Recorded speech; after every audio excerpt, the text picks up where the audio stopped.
Le pire pour nous, si est d'imaginer qu'il est dehors, la faim au ventre, dans le froid. Explique Angélique, 39 ans, et qu'il se souvient de nous sans qu'on soit là pour lui, poursuit Jennifer, 37 ans. Elles sont les deux filles de Jacques Thomas, volatilisé en 1986.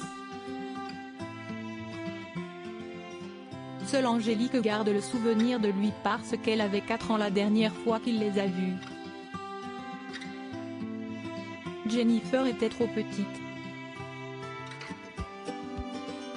On venait de s'installer à Caen, dans le Calvados, avec notre mère, laissant notre père dans l'appartement de Nanterre, dans les Hauts-de-Seine, après leur séparation. Ils cessent de donner la peine de faire 200 km pour amener nos vélos.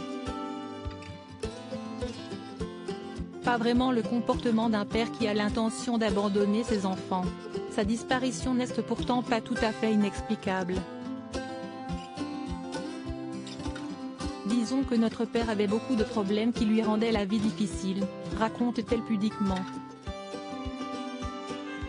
Si est ce qui explique les dernières nouvelles fiables obtenues peu de temps après, par des voisins, il avait perdu son travail dans le bâtiment, son appartement était devenu SDF dans les rues de Nanterre. Si est là qu'ont commencé nos recherches. Notre père avait un demi-soleil tatoué sur le front. Les sœurs ont tout fait, comme des détectives. Elles ont vérifié qu'il n'était pas mort en demandant son acte de naissance, le 24 octobre 1948 à l'Aigle, dans l'Orne. Elles ont écrit à la Croix-Rouge, consulté les hôpitaux franciliens, les opérateurs téléphoniques, le SAMU social, le bureau des élections de la mairie de Nanterre. Rien. Mais certaines recherches leur sont inaccessibles, protégées par la confidentialité des données personnelles. D'où leur idée de déclencher l'alerte par les réseaux sociaux, recherchez jacques-thomas@hotmail.com. Il est facilement reconnaissable parce qu'il s'était fait tatouer un demi-soleil sur le front à la suite d'un pari. Un pari perdu, on imagine, rit-elle affectueusement. Ajoutant gravement, mais on se dit qu'il peut porter un bonnet, et qu'à 72 ans, l'encre cesse peut-être estompée. Si est son âge, aussi, qui nous fait chercher plus activement depuis 2 ans, comme les questions de nos enfants sur leur grand-père mystère.